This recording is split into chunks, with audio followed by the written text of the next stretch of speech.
was clearly the best running back of the 70s.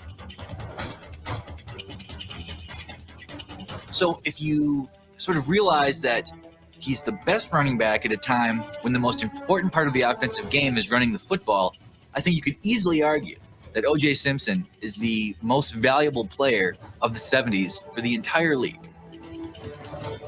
Every time he ran the ball, it was almost like the Bills' equivalent of throwing the ball deep.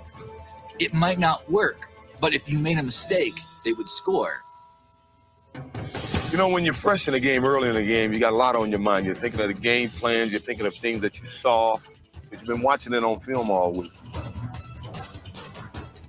As the game goes on, you get tired and you stop thinking so much and you start reacting. It's like putting things in that computer. You just push a button, you get the ball, and you go.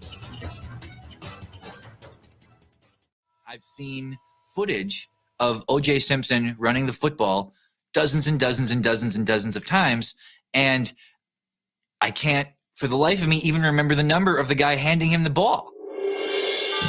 He had no element of surprise. He had no passing game to sort of change the way defensive played him, and he was incredibly effective. He was not going to play in a Super Bowl. There was no shot. So he has this game on Thanksgiving where he rushes for 273 yards, proof that the best football player in the world is just sort of being wasted on this team going no place. On Thanksgiving 1976, Buffalo's quarterback completed 4 of 21 passes for 29 yards.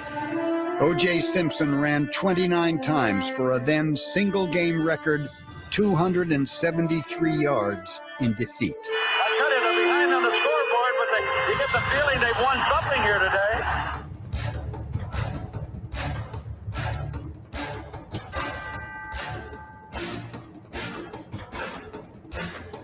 The playoffs eluded Simpson in 10 of his 11 seasons. Jim Brown's single-season rushing record did not. In 1973, playing a 14-game season, Simpson sprinted for a staggering 2,003 yards. Gaining 2,003 yards in a 14-game schedule is substantially more impressive than Eric Dickerson's best season or Barry Sanders' best season or Terrell Davis's best season. You can't act on emotions. You cannot act on emotions. Is that a leadership when he throws his mouthpiece? That's him riding for his team, but like I'm not going to call that leadership. There's different aspects to it. But I've been saying this about Jalen Hurts for a minute now. I just had to put that on the record because And as far as the Bills, and OJ, right. I know that's your team. Right. Oh wait, what'd you say? You're right. Thank because you. He's a leader because all the other guys on that team look to him when things are going bad. And he gets it done every single time. Just like Curry, they know he's going to hit that three. They know this guy is going to do something good to help them. Hey, teammates all look at him as their team leader. And Stat don't got no granddaddy issues, bro. She good. She all right, bro. She good. She good, no, bro. me and OJ, the one time OJ would be like, you're right. That was going to be something else. Thank you, OJ. I think that's a good leader. Welcome to the National Newspaper Publishers Association's Let It Be Known. And that's a part of O.J. Simpson that we all have seem to have forgotten the great football career. And it's understandable. It's understandable people don't talk about his football career or didn't. But now, listen, he has he's paid the ultimate price, right? He is that one of the podcasts that Greer was showing me, they were going in on him, and the young lady was talking about how basically ignored his family, which is really amazing because whether you think he's guilty or not, whether you think he was guilty or not, those kids were totally innocent. Those 4 kids that he had, I mean, some say his oldest son they theorized that his oldest son, he may have been covering for his oldest son or whatever. I have a brother who from Jump Street, Steve from Jump Street, had said, "Oh, his son did it." I'll never forget that. But regardless, to brush off the fact that, excuse me, his family, his children were with him as he died. It's lame. It's very careless. It speaks to and it was a Black woman who mentioned that in the program, but it's just it's about self-hating. You know, what makes your life better because you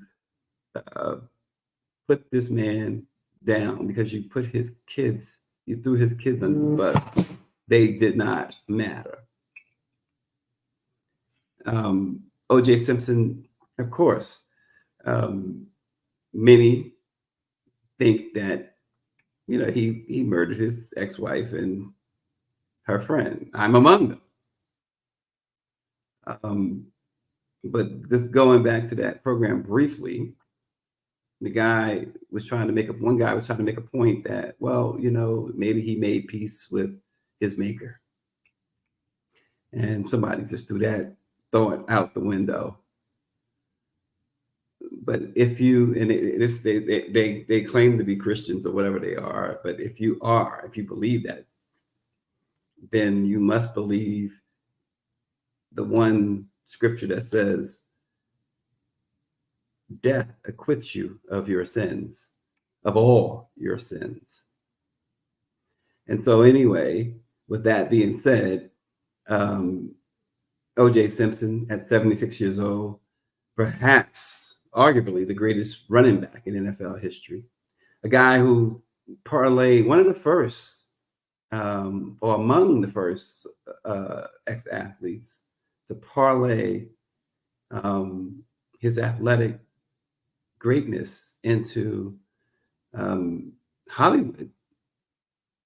And remember OJ in the Naked Gun series. You remember OJ in the Hertz commercials. Everybody remembers him running through airports in the Hertz commercials.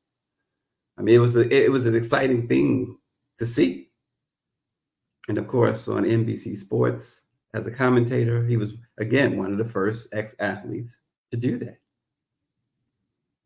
And a former athlete, another former athlete, had some very harsh words on Twitter. Caitlyn Jenner, the former Bruce Jenner, simply tweeted, "Good riddance, O.J. Simpson." You know, Caitlyn is a person without a country and has lost all sense of all forms of self. Has no corner to go to anymore. Has ticked off everyone, including the community that she supposed to represent now. An ardent MAGA supporter. It's so interesting. Pound 96 says Caitlyn Jenner looks like Mrs. Doubtfire. It's so interesting that in a couple of weeks, the White House Correspondents Association dinner is going to take place. And last year, I remember standing at the threshold, the doorway of the Capitol Hilton as I waited for Dr. Chavis, and who walked in? Caitlyn Jenner. And I'm not just saying this because of what Caitlyn Jenner said about OJ, but of all of you, everyone's dressed. It's tuxedo night, it's black tie situation. And of all the people, everybody's smiling and laughing. This person, this individual comes in scowling, looking extremely unhappy in a very festive event. And when Caitlyn went to her seat, which was not far from where Dr. Chavis and I are sitting, the whole night. It was laughing. It was a great night. Not this individual. So you're talking about a miserable individual. So you expect misery to desire company. And so the tweet is understandable when you consider that. But we know as Black folks, OJ never embraced the Black community. We know that. We know that he made a hard stand. He didn't want to get involved in what his peers at the time, the Jim Browns of the world and Muhammad Ali's, Jesse Owens, what they were doing to advance the cause of African Americans. And of course, a lot of Black women, Black men remember that he had a Black wife with 2 beautiful Black children and proceeded to hire an assistant, a young assistant who he started having relations with. And then left the wife and married the assistant named Nicole Brown. And so his connection to the Black community was further severed. But yet and still, he's undeniably Black. He just lived a certain privileged life up until the murders of his ex-wife and her friend. And so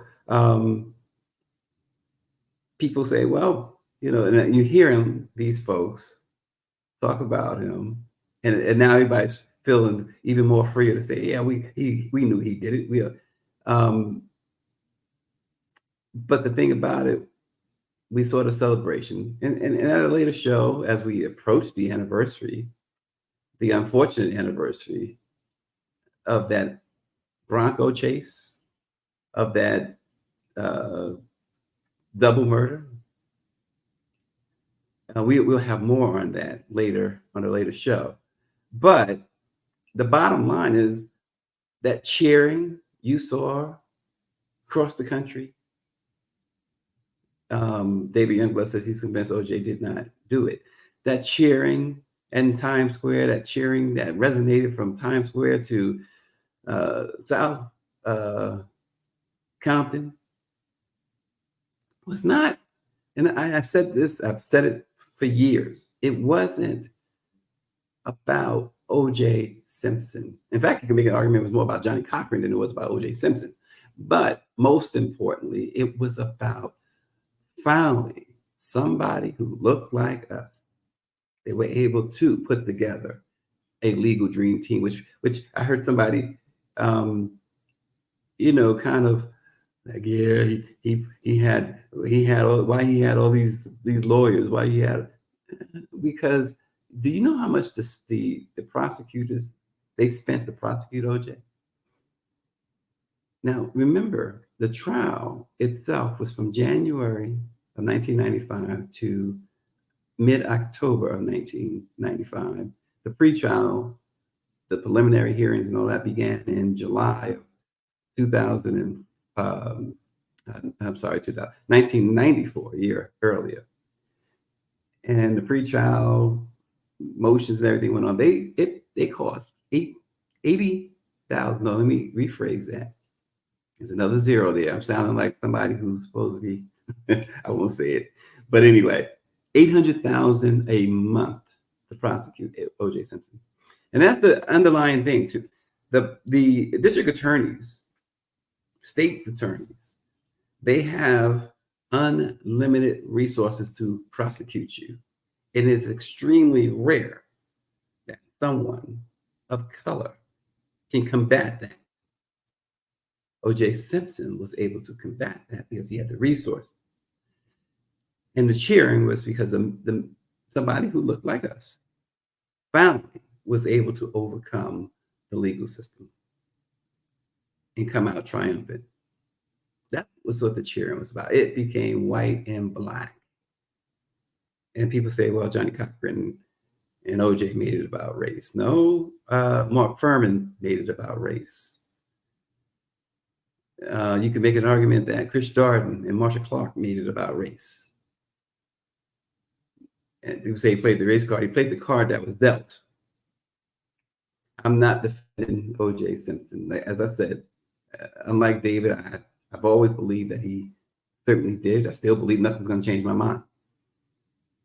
But he was a towering figure in both the sports world and throughout the annals of American legal history, without question. The trial of the century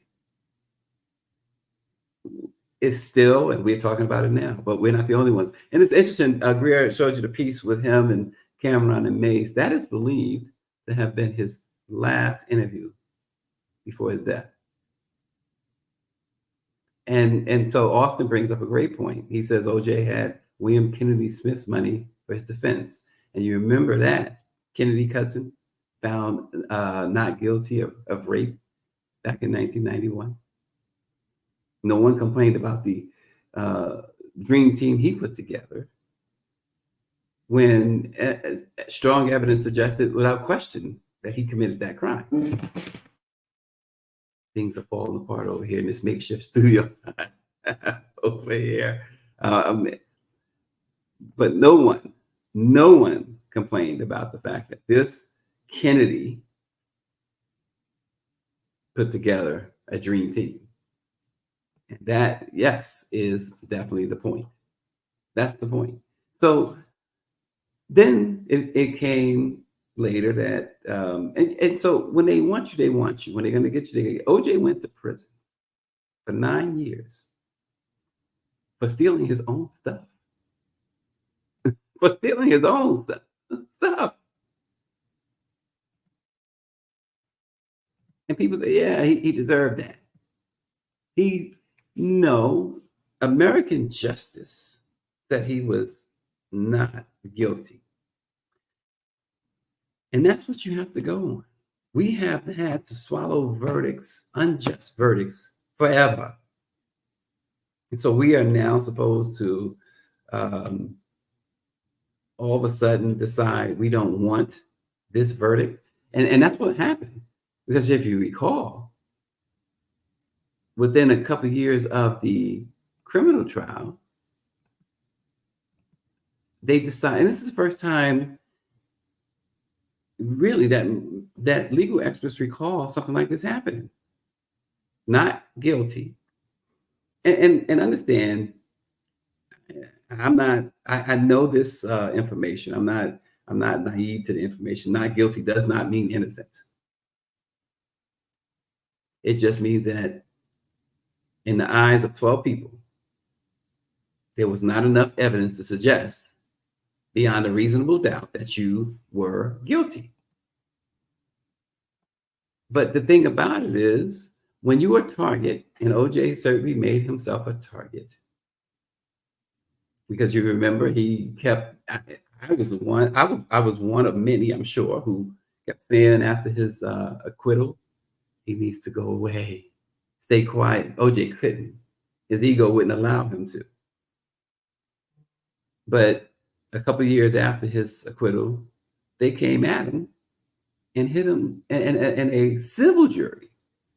And so civil jury is unlike a criminal jury, where a criminal jury is beyond a reasonable doubt. Civil jury only has to have reasonable belief, preponderance of evidence, meaning it's a 51% chance that he committed this crime. And they found that it was at least a 51% chance that OJ killed his ex-wife and her friend. And they socked him with a $33 million judgment, one that Fred Goldman has spent his life chasing unsuccessfully. And I always found that to be, and listen, I didn't mean that as a dig toward Fred Goldman at all. Because as a parent, as a father, I don't know what I would have done. Perhaps I would have, because Fred probably felt that was his only way of getting some sort of justice. But the interesting part of that, Nicole's family didn't go after OJ after the murders. In fact, they pretty much shared custody. The grandparents, Nicole's parents, and OJ Simpson shared custody of the two younger ones, pretty much. And so there's that. But then OJ, of course, could not stay out of the spotlight. He comes out with the, he knew the biggest thing. He figured out how he could make a boatload of money because NBC wasn't touching him. No networks was going to touch him again. Certainly no more commercials. That was over with the moment that they put the cuffs on him. But OJ decided to do a documentary in a book called If I Did It. That only added more fuel to the fire. The Goldman family seized the book, which I thought was interesting, and they decided they wanted to sell it and get the profits from it. But they kept at OJ, and then all of his personal memorabilia, sports memorabilia, was stolen. And he goes to steal it back.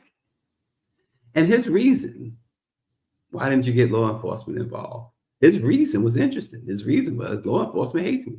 Nobody's going to help me. I'm OJ. How do you argue with him on that? And so he goes into this hotel room in Vegas and takes his stuff back. He's charged with armed robbery. So the idea of someone pulling a gun never happened, according to testimony in that trial. And the judge did the unthinkable. But when it came to OJ, everything was fair game. The judge in that case, it was a female judge, I can't remember her name. She even alluded to his criminal trial, his double murder trial, saying that this is not California.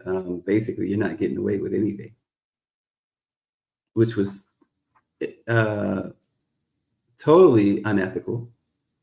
But of course, it was O.J. Simpson, so the state bar, anyone else, nobody else was going to come down on this judge. And she sentenced him to up to 33 years in prison for stealing his own stuff.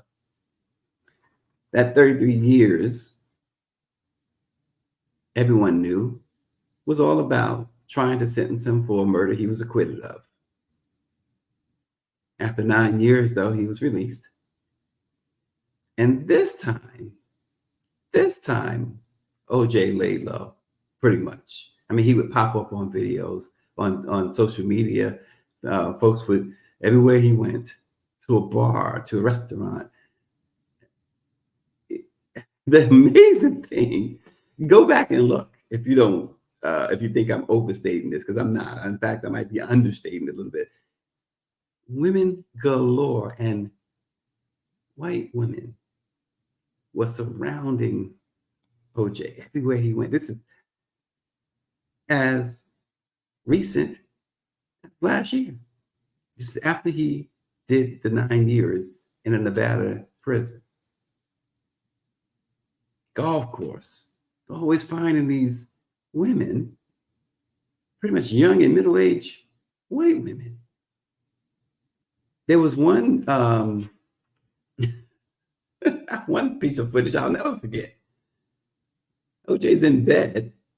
He's obviously wiped out, tired from partying. This is only a couple of years ago. And there's about 8 or 9 young white women waking him up.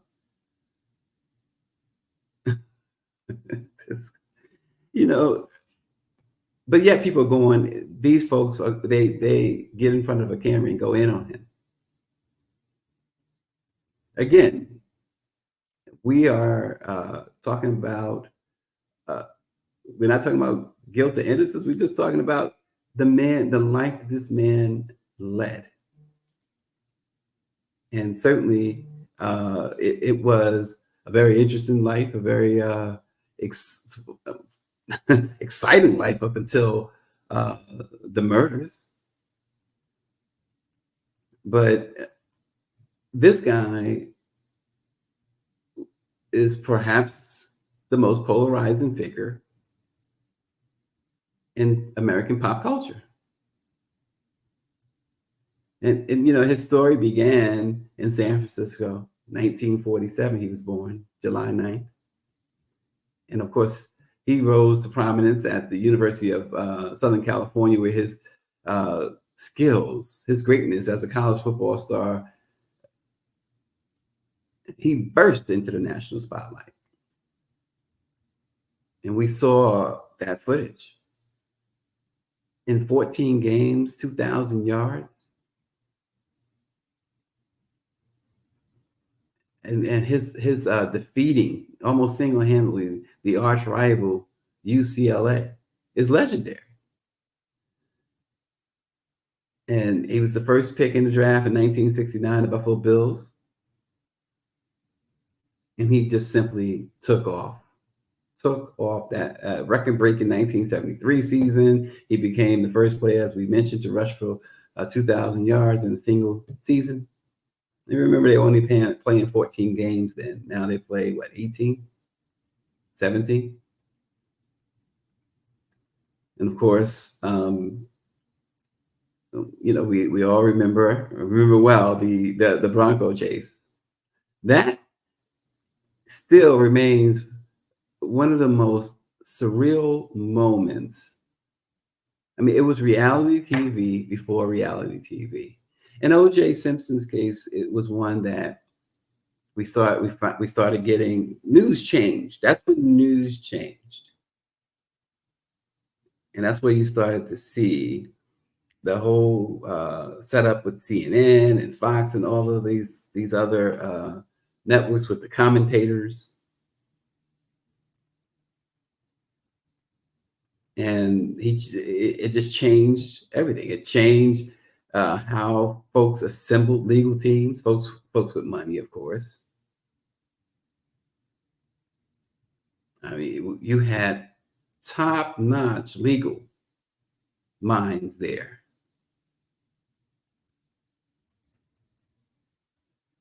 So, O.J. Simpson, 76 years old. What a story. When that news broke, I was like, oh gosh, people are going to, this is going to be interesting. This is going to be interesting to see the response to O.J. Simpson's death. And we have certainly seen it. We've seen folks just say the dumbest things, the most insensitive things, and we've seen folks really break it down for what it really is. It's a moment in history. It's a moment in American pop culture history. And folks have all these years later, 30 years later, cannot stop talking about the O.J. case. All these documentaries and movies, series, it won awards because America and American justice has been smitten with the O.J. case. It's been one of those things where when you look back and you look at, it's particularly Black celebrities, and I thought, and again, this is not a testament of anybody's guilt or innocence, but I saw it play out in the Bill Cosby trial, where you had a judge who said, we're not going to repeat O.J. here. You almost saw it play out in the Michael Jackson trial in 2005. But yet, as we mentioned, the Kennedys and Kennedy Smith there, William Kennedy Smith and the Kennedys and all the trouble that they continue to get into. You remember Ed Kennedy, Ted, Chappaquiddick. That's all you have to say is one word, Chappaquiddick. Robert Blake, this was happening during the whole run up to the Michael Jackson trial. Robert Blake, remember him? Beretta. Don't do the crime if you can't do the time. Blake was on trial for killing his wife. They had a murder weapon, which they was at a restaurant. He allegedly dumps the murder weapon in a nearby trash can. They find it. He goes on trial, and they bring out how he had allegedly tried to hire folks to kill her. Found a murder weapon, his prints allegedly on it. He was acquitted right there in California. Acquitted. Same lawyer Michael Jackson had. Mike Tyson went to prison for, if you remember,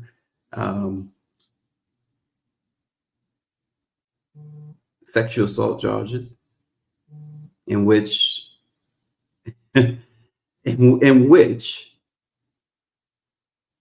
allegedly there was no DNA,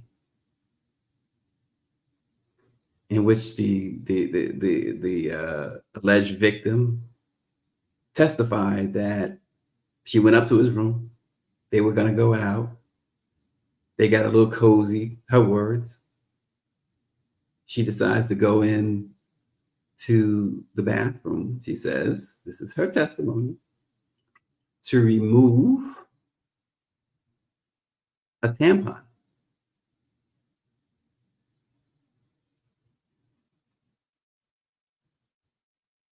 And then they proceed to engage in what she determined or told police was sexual assault.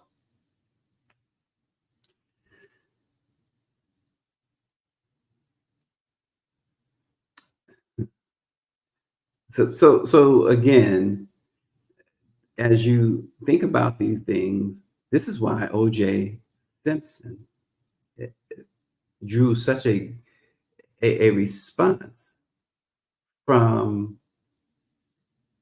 Black folks in particular, and white folks, because white folks was angry and Black folks were happy when they said, we, the jury, in the above entitled action, find the defendant Orndall James Simpson not guilty. Far too many times, far too many. In fact, the overwhelming majority of times, Black man didn't stand a chance.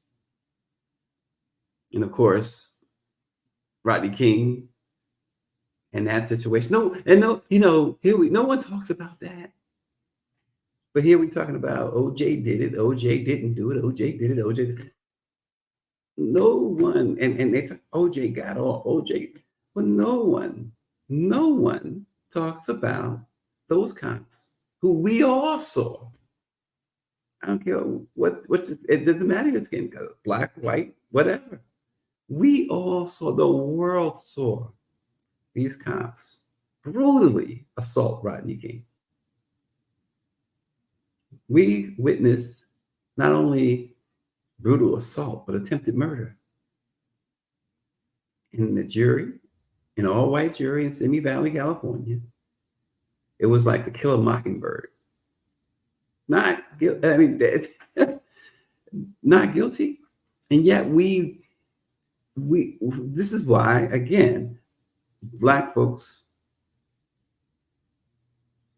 just for the most part, most Black folks didn't want to hear the noise white folks were making about O.J. Simpson being acquitted. When history continues to show how the injustice system is what it is for us, the injustice system, the Department of Injustice.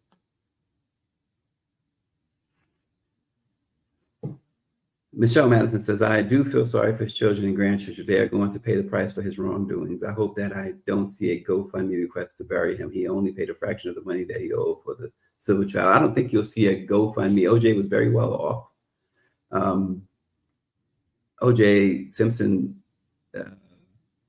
say what you will about him, very smart, money guy. his NFL pension continues to pay him $25,000 a month. And again, O.J. Simpson retired from the NFL decades ago. His SAG, Screen Actors Guild pension continues to pay him. It estimate that O.J. Simpson, his Social Security is something like $42,000 a year or something like that. But it's estimated that O.J. pulls in about $3 to $5 million a year. So no, there will not be a GoFundMe, and no, the children should not have to pay any price for whether he did it or not. The children had nothing to do with that. And yes, Power 96, we remember well the Time magazine cover in which they made O.J. darker. See, to some that escapes them, but we all know that that was all part of and continues to be a part of the ammunition that is used against Black folks, the media.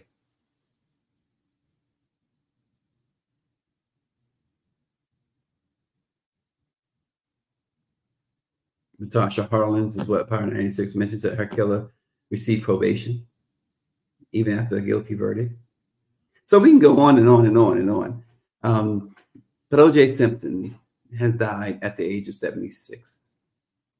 Another death that is being somewhat overlooked, and it tends to happen, right, when it's more than one. I keep going back to Michael Jackson. Remember the day he died? That morning, Farrah Fawcett Majors died. And that was going to be the big story, right?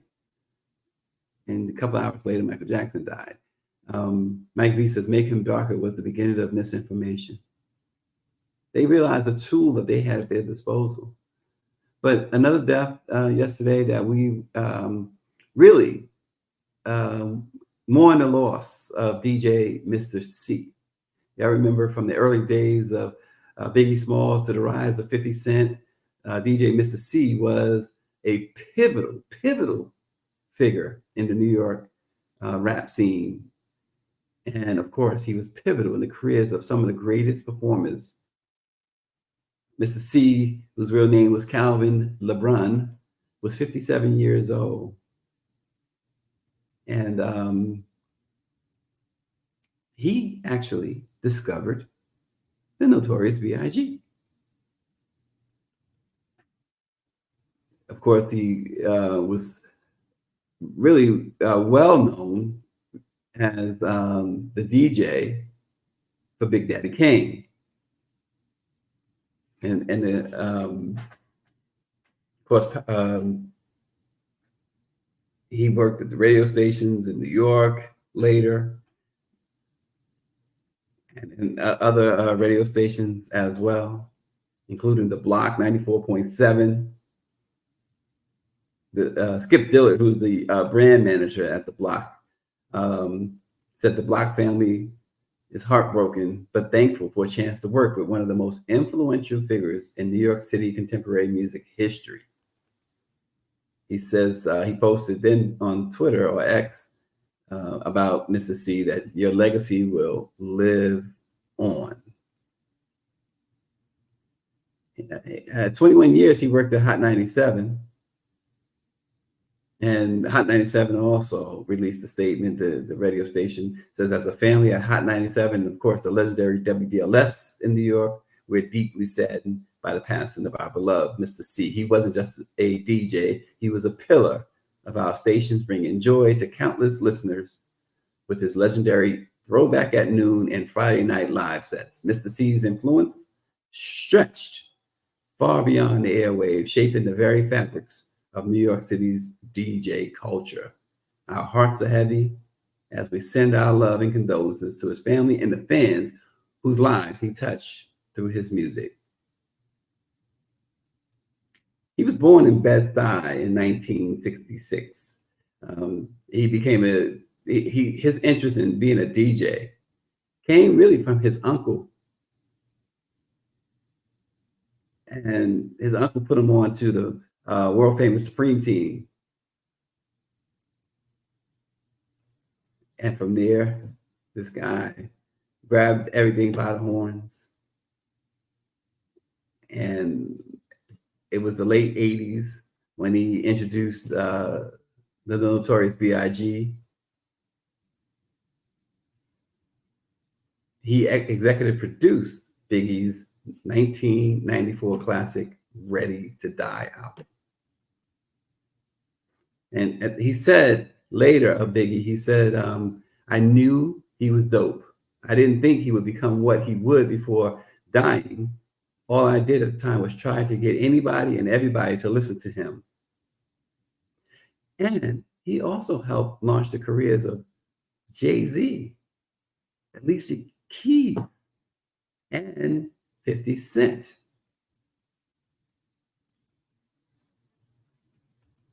So his influence, not too many people had the type of influence that DJ Mr. C had. So we certainly hearts go out to his family as well. Just too young, too young. Do you know, I'm in the do you know segment now, that last year, American taxpayers paid the federal government over $2.18 trillion in personal income taxes? So that money under Power 96's mattress, I don't know, I'm going to have to talk to the feds about you need to pay taxes on some of that money because everybody else is paying taxes. On average, the average American, I should say, is estimated to pay $524,625 in taxes throughout their lifetime. That accounts for about 35% of their estimated lifetime earnings, which is averaged out to about $1.5 million. And if you live in Jersey, if you've been living in Jersey, that's where you pay the most in lifetime taxes at about $987,000. DC is second at $884,820 is what taxpayers in DC are expected to pay over a lifetime. And DC is truly taxation without representation. And I want to just go back a minute because I missed this comment, and I think it's important I think it's a very important comment Mike V brought up. Mr. C, he says, and DJ K Slay, Black men not reaching the age of 60 is a big concern. It really is. It really is. Now, if you want to live in places like West Virginia, the average tax burden for over a lifetime is about $358,000 in West Virginia. Only certain people can live in West Virginia. Oh my goodness. But income tax is the primary contributor to the lifetime tax burden for most Americans, with the average individual expected to pay about $270,414 in taxes on their earnings alone over the lifetime. Additionally, there's taxes on property ownership, car ownership, and everyday expenses, which contribute to the overall tax burden. If you live in like New York, New Jersey, Connecticut, the tax liabilities are just tremendous. Whereas, like we said, West Virginia, Alaska, not necessarily states that people want to flock to. That's where you get, I guess, a break when it comes to taxes. Like, wow. Death and taxes. You remember that? It's the only thing that's guaranteed. Or as like our parents and grandparents would say, the only thing that you have to do is stay Black, pay your taxes, and die. That's it. That's it. Some people didn't. Some people chose not to stay Black, though. Let me tell you about that. Oh boy. So on Monday, Donald Trump becomes the first ex-president, sitting president, etc., in U.S. history to stand trial in a criminal matter. Think about it. When Gerald Ford pardoned Richard Nixon in 1974, that averted a potential trial, criminal trial for Richard Nixon. But Gerald Ford, when he did it, he cited this desire to keep the country calm.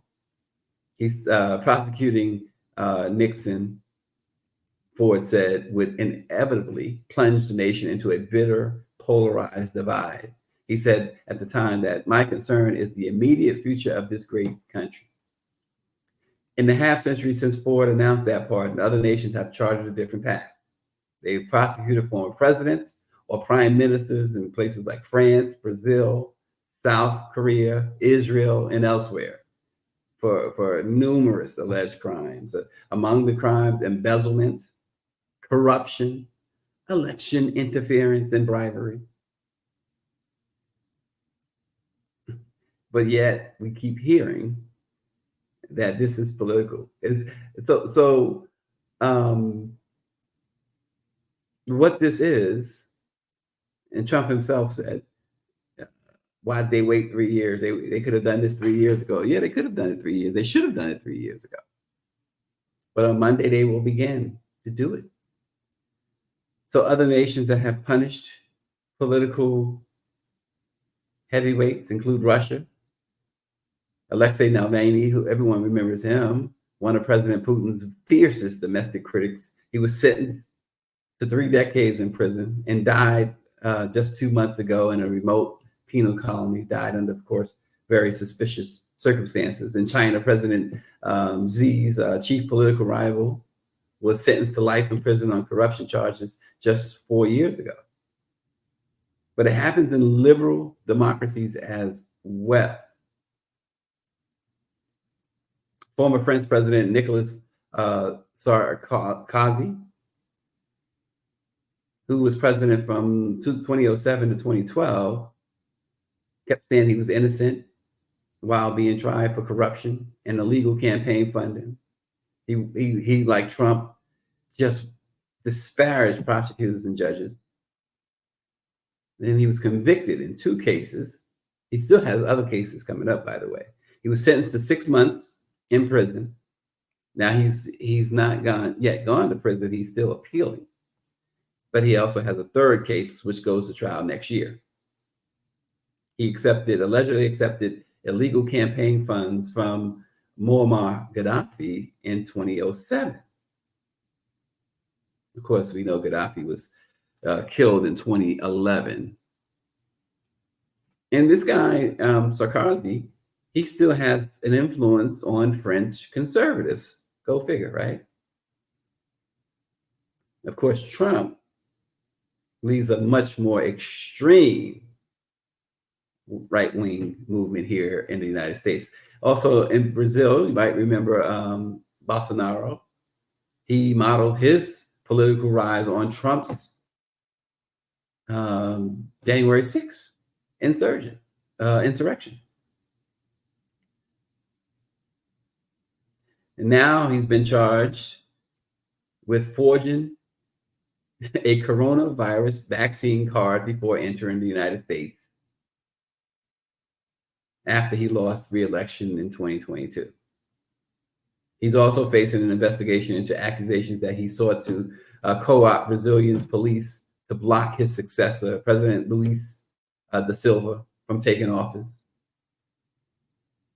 And there was like mobs of his supporters.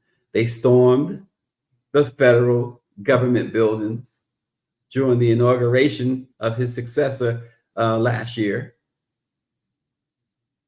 And if you remember, that was on January 8th, 2023, just 2 years after the January 6th insurrection at the US Capitol. But see, unlike Trump, Bolsonaro can never serve in public office again. That was the ruling. Well, In fact, they banned him. It's not that he could never. They banned him until 2030. And that was from the electoral court because he made false claims about the 2022 election. Rings a bell? South Korea has seen 4 ex-presidents go to prison for corruption since the 1980s. One of those ex-presidents killed himself in 2009 while he was under investigation. And we know we're going to get to U.S.'s one of America's closest allies, Israel. Benjamin Netanyahu. Yep, there's that man. Remember in 2019, he was charged with fraud, breach of trust, and bribery while he was still in office. And so all this delay that Trump has been doing and trying to do and still trying to do, well, Netanyahu's trial had several delays. And he left office finally in 2021. And of course, he called the prosecution a witch hunt. Then he returned to power. Now that's the correlation that many don't want to see here. But the point is, while it doesn't happen in America, this is going to be a first for America. It certainly happens across the board.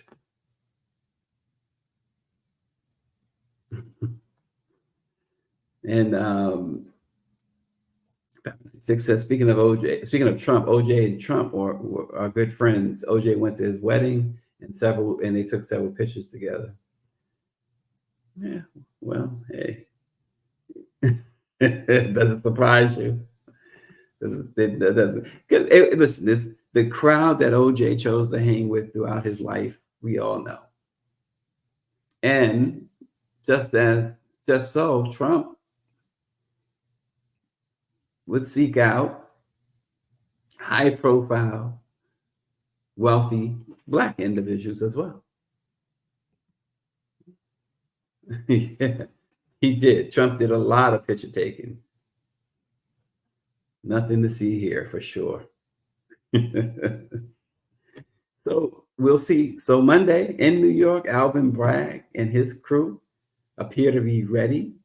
It seems to be go time. The first criminal trial of an American president begins in, of all places, the heart of the world, the Big Apple. And the world will be watching. We will see you then. We'll see you next week. Everybody have a safe and fun weekend if you can. I'm going to have fun. I'm going to have my grandkids. And we're going to have a whole lot of fun. So we'll see you then. All right.